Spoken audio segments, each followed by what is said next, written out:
तो कुल मिलाकर यहाँ पर जो नेता है उन्हें रोका गया है। जल्दी से रुक कर लेते हैं, हमारे साथ अशोक सिंघल मौजूद है, राहुल के घर के बाहर मौजूद है। इंतजार इसी चीज का कि राहुल कितनी देर में घर से बाहर निकलते हैं। अशोक, क्या जानकारी, राहुल कितनी देर में निकलेंगे? क्योंकि पहले जाना उनको कांग्रेस दफ्तर और 11 बजे अभी राहुल गांधी और प्रियंका गांधी जी बोलिए। अभी राहुल गांधी और प्रियंका गांधी अपने घर से निकल 24 सकवर रोड की तरफ गए हैं। वहां कार्यकर्ताओं से, जो भी कार्यकर्ता मौजूद हैं और नेता मौजूद हैं, उनसे मिलेंगे। कल भी प्रियंका और राहुल दोनों कांग्रेस मुख्यालय पहुंचे थे और पार्टी कार्यकर्ताओं नेता से मिले थे, लेकिन आज कार्यकर्ताओं का उतना जमावड़ा नहीं है, नेता भी उतना मौजूद नहीं है, क्योंकि जगह जगह बैरिकेडिंग करके धारा 144 लगने के कारण नेताओं को वहां पहुंचने नहीं दिया गया। जो पहुंचे थे उनको डिटेन कर लिया गया है। लेकिन राहुल और प्रियंका दोनों अभी कांग्रेस मुख्यालय जाएंगे। उसके बाद राहुल ईडी दफ्तर जाएंगे, जहां ईडी के जो सवाल होंगे, जो फहरिस्त है सवालों की, उनके जवाब देंगे और जो कल सवाल रह गए थे उनका जवाब दिया जाएगा और जो सवालों से संतुष्ट नहीं थे ईडी के ऑफिशियल, उनको दोबारा पूछा जाएगा। लेकिन राहुल और प्रियंका अभी निकले हैं।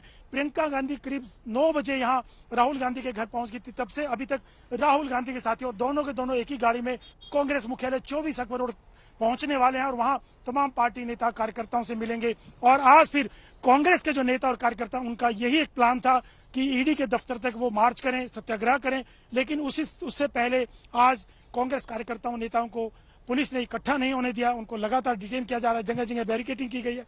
कल तो कुछ नेता कार्यकर्ता ईडी दफ्तर तक पहुंच गए थे, लेकिन उसके बाद डिटेन कर लिया गया था और रात 11:30 बजे के करीब उनको छोड़ा गया था। लेकिन आज सुबह से ही डिटेन किया जा रहा था नेताओं कार्यकर्ताओं को। लेकिन फिर भी राहुल गांधी और प्रियंका गांधी कांग्रेस मुख्यालय के लिए पहुंची हैं। वहां मौजूद लोगों से मुलाकात करके उनसे बातचीत करेंगे और फिर ईडी के सामने पेश होंगे राहुल गांधी।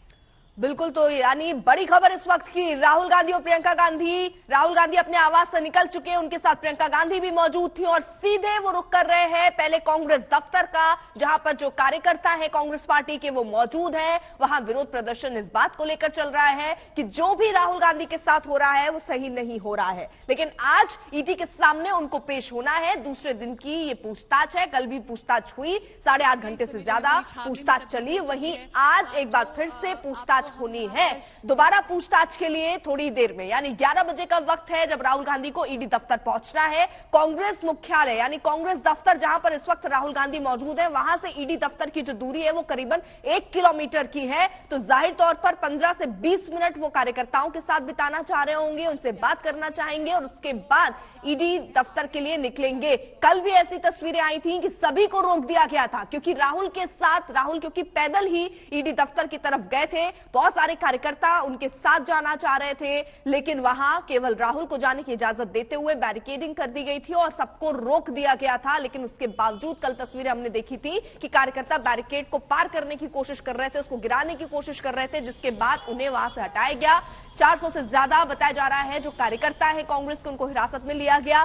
पी चिदंबरम और तमाम बड़े जो नेता हैं, अधीर रंजन चौधरी जैसे, वो ये कह रहे हैं कि धक्का मुक्की जो हुई है उससे कांग्रेस के नेताओं को चोट भी लगी है। लेकिन आज भी कुछ वैसी ही तस्वीरें, क्योंकि प्रोटेस्ट करते हुए कांग्रेस के कार्यकर्ता अभी भी नजर आ रहे हैं। राहुल गांधी और प्रियंका गांधी थोड़ी ही देर में कांग्रेस मुख्यालय पहुंचने वाले हैं। चित्रा, आप किस जगह पर है?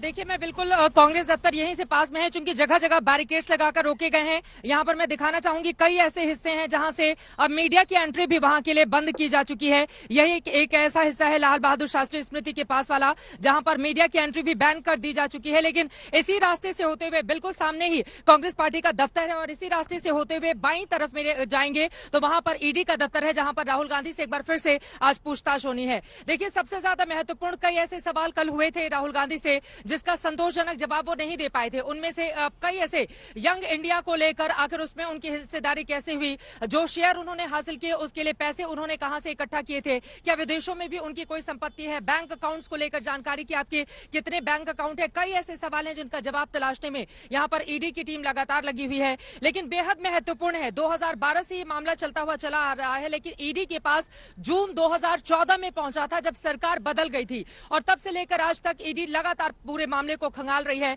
लेकिन वहीं कांग्रेस पार्टी का आरोप है कि दरअसल इस वक्त मुखौटा बनी हुई है ईडी भारतीय जनता पार्टी का और इस वजह से राहुल गांधी को परेशान किया जा रहा है। लेकिन मुश्किलें यहां पर इसलिए बढ़ती हुई क्योंकि कल अगर 8.5 घंटे से ज्यादा की पूछताछ हुई, उसके बावजूद अगर संतोषजनक जवाब ईडी को नहीं मिला, आज फिर क्या उतने ही घंटे की पूछताछ की जाएगी? सवालों की नई फहरिस्त भी तैयार की गई है और कई ऐसे सवाल कल के हैं जिनको लेकर आज दोबारा से क्रॉस क्वेश्चन ईडी के अधिकारियों की ओर से किया जाएगा राहुल गांधी से। उसको लेकर कांग्रेस पार्टी ने भी अपनी पूरी तैयारी करके रखी है।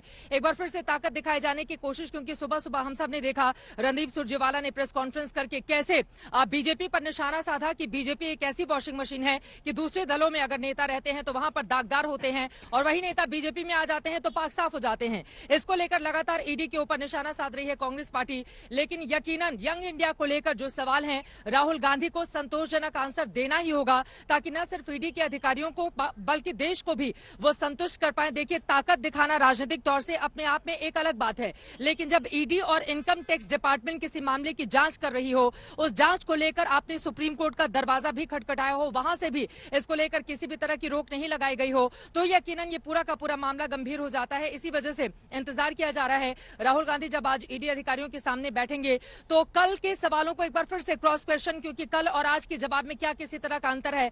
राहुल गांधी जो भी बातें वहां पर बोलते हैं उसको रिकॉर्ड किया जाता है, बकायदा टाइप करके उनके एक एक शब्द को वहां पर लिखा जाता है ताकि आगे किसी भी तरह की कोई दिक्कत न हो। और अगर सवाल ईडी के अधिकारियों के ऊपर भी उठे जो लगातार कांग्रेस पार्टी की ओर से उठाए जा रहे हैं तो उसका भी वो जवाब पूरी तरह से दे सके। कुछ देर का और इंतजार, राहुल गांधी बस अपने दफ्तर में होंगे और उसके बाद सीधे ईडी में भी तैयारियां वहां पर पूरी हो चुकी हैं, कई अधिकारी वहां पर पहुंच चुके हैं, तो वहां पर इंतजार किया जा रहा है। राहुल गांधी बस कुछ ही पलों में वहां पर पहुंचने वाले हैं। अर्पिता, बिल्कुल वो तस्वीरें भी आप दिखाइएगा। कमलजीत संधू हमारे साथ, हमारे सहयोगी कांग्रेस मुख्यालय के अंदर इस वक्त मौजूद हैं, जल्दी से उनका रुख कर लेते हैं। कमलजीत, कितना और वक्त लग रहा है राहुल गांधी को वहां पहुंचने में, या वो पहुंच गए? अपडेट जल्दी से पहुंचाइए। देखिए, कुछ ही देर में वो पहुंचने वाले हैं। आपको पीछे दिखा दें, यहाँ पर पूरी तैयारी हो चुकी है। जितने लोग जमा होने थे, काफी लोगों को यहाँ से निकाला गया है, काफी लीडर्स को हटाया भी गया है। लेकिन आप देख सकते हैं यहाँ पे, जहाँ पे ये एरिया है जहाँ पे कुछ लोग बैठे हुए हैं, यहीं पे राहुल गांधी आएंगे, कुछ देर के लिए यहाँ पे बैठेंगे और उसके बाद यहाँ से सत्याग्रह मार्च, यानी आज दूसरा दिन है पूछताछ का, उसके बाद यहाँ से चला जाएगा ईडी दफ्तर, जहां पे राहुल गांधी से पूछताछ की जाएगी।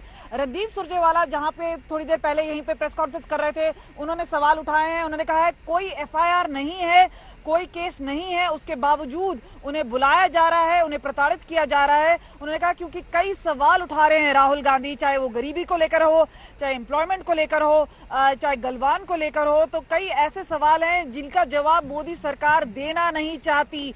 इसी वजह से ये केस लाया गया है। दूसरी ओर जैसे चित्रा कह रही थी, कई नेताओं के नाम लिए गए।